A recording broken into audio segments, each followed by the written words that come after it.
Okay, children, let us come to the third type of tissue in animals, that is muscle tissue. You all have read that animals have three types of muscles as shown here in the diagram: voluntary, involuntary, and cardiac. We also call them striated. So you have to remember all the names: striated, skeletal, stripped, or voluntary. Because when we see the voluntary muscles which are working according to our will, for example the muscles in your arms and legs, or the parts which you can move, okay, with your own will, that all the parts are made up of voluntary muscles.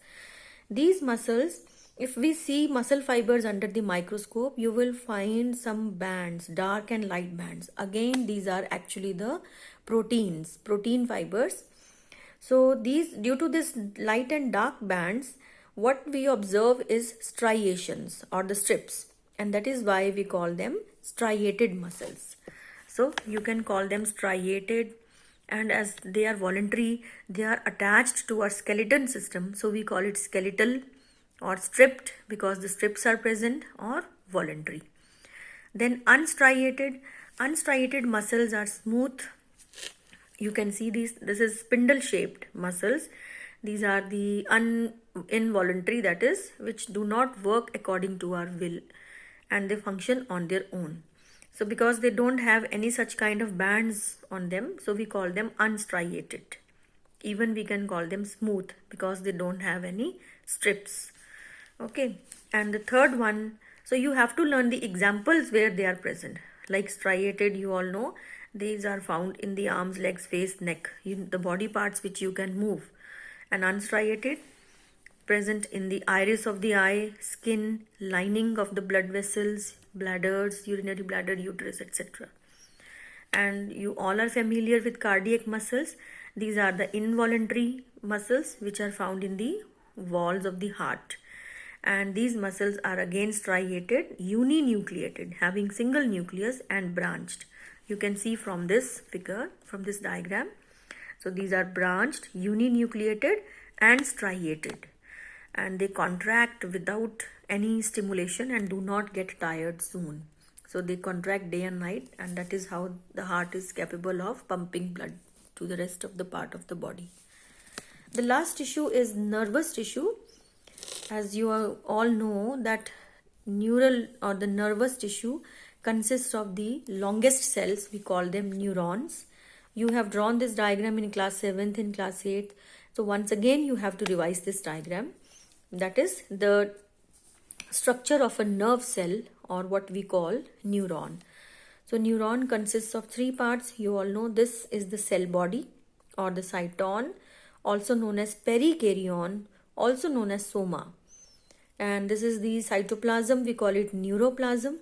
And from the cytoplasm, we have the cytoplasmic projections, or the small fibers projecting outwards, which we call them dendron. This is the dendron, and these are called dendrites. Okay, and here you can find these Nissl granules. This is actually after the scientist who discovered.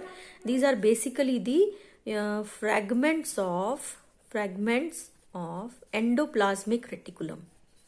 Fragments of endoplasmic reticulum in the cytoplasm of cyton. So that is, because the scientist has discovered Nissl, so they are named after him, Nissl granules. The extension of the long fiber, that is known as axon, and this axon, you know that it is covered by a fatty layer here. We call it myelin sheath, fatty tissue. And at some places that fatty layer is missing or is not deposited. Those particular points are called nodes of Ranvier. Okay, and axon has the endings, branched endings, we call them axon endings. So accordingly, this diagram you should practice, because this may be asked to draw or to label.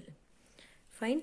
The extra layer, the outermost membrane of this fatty layer is known as neurolemma.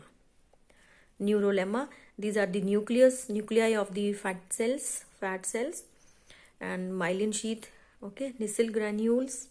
So all these names should be clear to you.